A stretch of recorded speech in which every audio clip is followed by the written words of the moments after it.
So when I left, I let's say it was just the end of me and Proxy Fresh. Mm-hmm. So the good thing I had some good savings. Mm. When I came here, uh, Mm-hmm. with with with two of my relatives, we started a small microfinance company.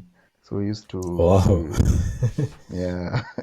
So we contributed. Hiyo je niambia. I think I Hiyo je told you. niambia. Probably ukumbuki, Uh-huh. but in 2018 tulianza. Mm-hmm. I joined them like Mm-hmm. 3 months late, but yeah. So Mm-hmm. I came in. Mm-hmm.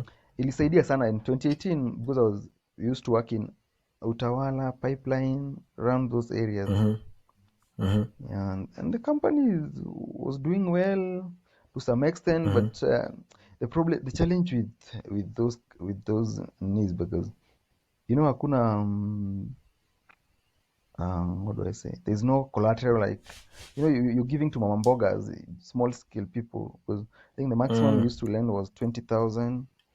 Then Mm-hmm. some people will just disappear, and you cannot trace them.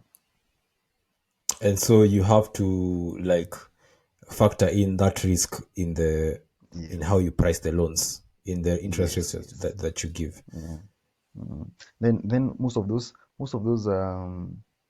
people, what they do is they Mm-hmm. have, they like 10 companies doing the same thing. Mm. So they'll take Mm-hmm. loan from you, Mm-hmm. and then when you come go there demanding, they they take loan from this other guy. Mm. Yeah, so there was also the issue of the businesses. If the business are not doing well, then today you find the guy who leo alikuwa amefungua kazi, the next day ameenda ocha. So how long did you run So that? surprisingly it's still on, but now Ah, yeah, I the am no company is longer still I'm there. no, yeah, but no, I'm no longer a shareholder. I withdrew my shares. That's when I went fully into now farming. Oh wow, you felt like it was not viable, ama you felt like you don't belong in For me, that for me, space, ama. for me, I felt like, yeah, I felt like the risk were too high. Then we will have, Mm. we had people who were working in the field. Like we had field officers. We don't have like an app. Just you Mm. have people who you send. They go to the talk to this guy. They give them loan. Then you have to follow Mm. up if they are paying. We had Mm-hmm. some not so good guys. Like give, they will say like there's a loan, but in truth they are funding themselves. So you have like a ghost They're, ghost they're, client. they're, they're funding other things, not purely a business. Yeah. No, let's say I approach you. I tell you, Mm-hmm. I'm the field officer for this and this company. Then we give this and this Mm-hmm. loans. So Mm. I'll tell you, we apply for a loan of 20,000. Once the Mm-hmm. 20,000 has been deposited in your account, I'll give you Mm. like 2,000, and you give me the rest. Oh, Get it? I get it. I get it. So Yeah. ukamua So ai so hapana. we lost quite a good amount of money, and then I just look at it and I'm like, no, this is not. Yeah, and then I have this fear. It's the first time I'm investing.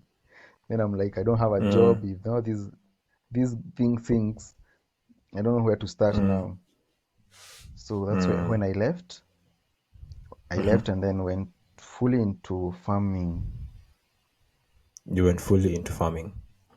Yes. So now let's talk about that now, farming.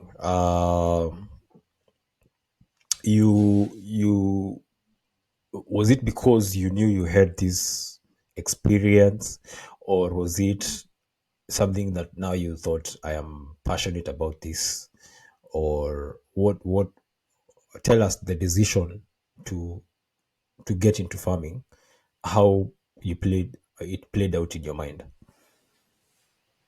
Um, I won't really say it was a passion. What happened? There's a friend of mine who was Mm. doing chili farming, Mm-hmm.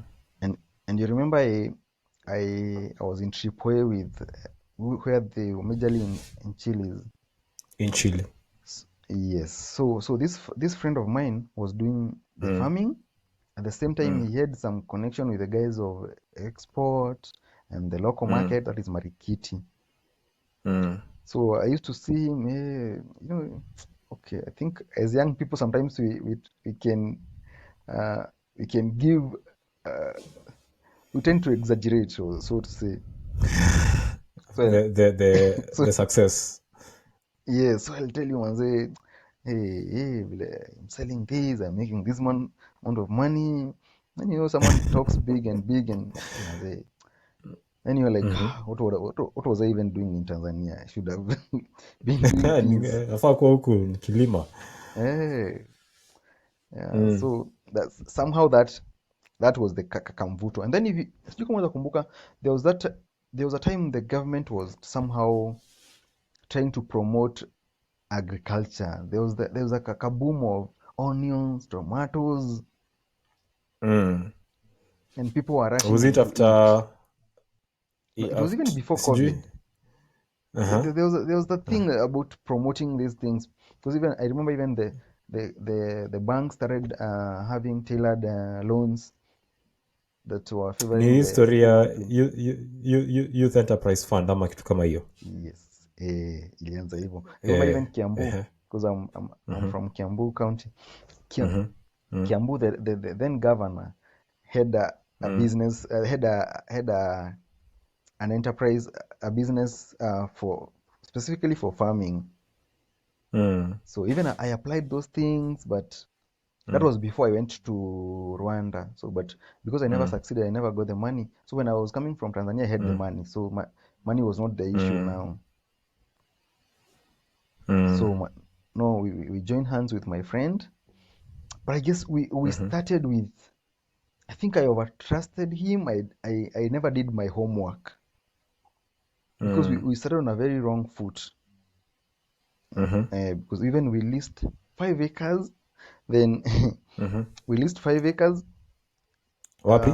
then we never, hmm? Where did you live? Yeah, in Ngoliba. I don't know if you know the place called Ngoliba in Thika, Najua as you're Ngoliba. heading. Mm, Yeah, so that's mhm, where it's actually not far from home, because I used to have a motorbike where I used to go to the farm. mm, It's like 10 kilometers from 10 to 15 kilometers from home. mm, So we went there. Then mhm, normally, if you really want to do a large scale farming, you need to have like soil tests, because you need to mm, understand the soil.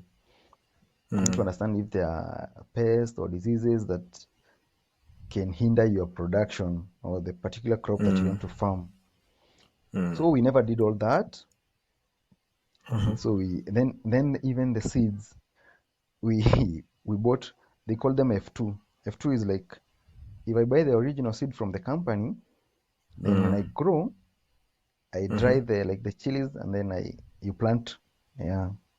The problem with this F2 is you can never really tell the source, because I'll come and tell you, Oh, and uh-huh. yes, you can never even tell if it's F2 or it's F9, because the chili seeds are just the same, if it's whether it's F1 or F Mm, forever.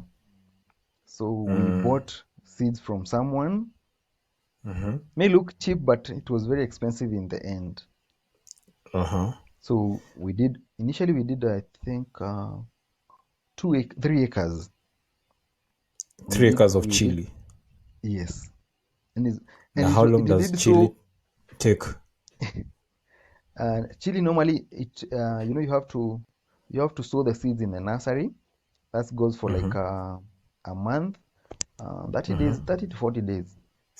Then mm, you have to transplant the seedlings now, because now they're seedlings, in the main mm, field. So, mhm, and then from transplanting to harvesting normally takes 3 months. mhm, Then the good thing with chili, you can even harvest for a year or a year and a half, depending on how you mm. manage. You manage the crop. So So, you can have like uh, a year of harvesting. Okay.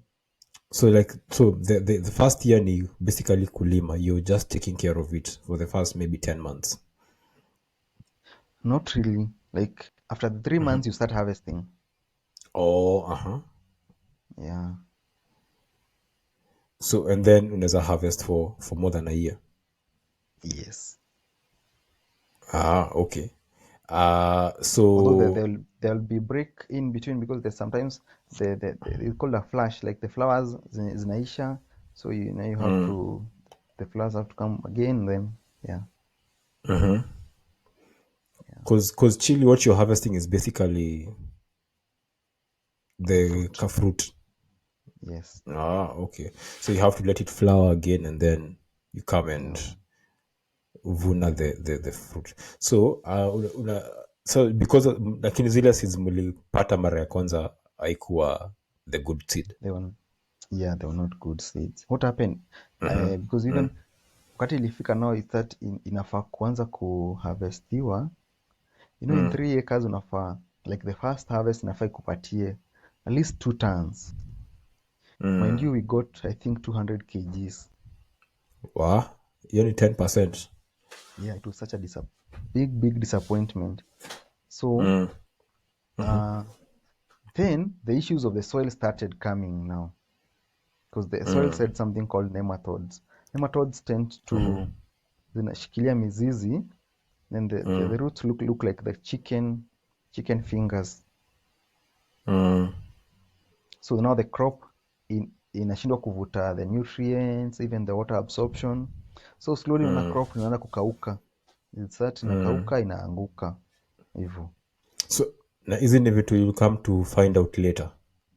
Yes. So Haukuwa that's why umefanya I'm soil telling you I test. never did that's why I'm telling you I never did my homework vizuri.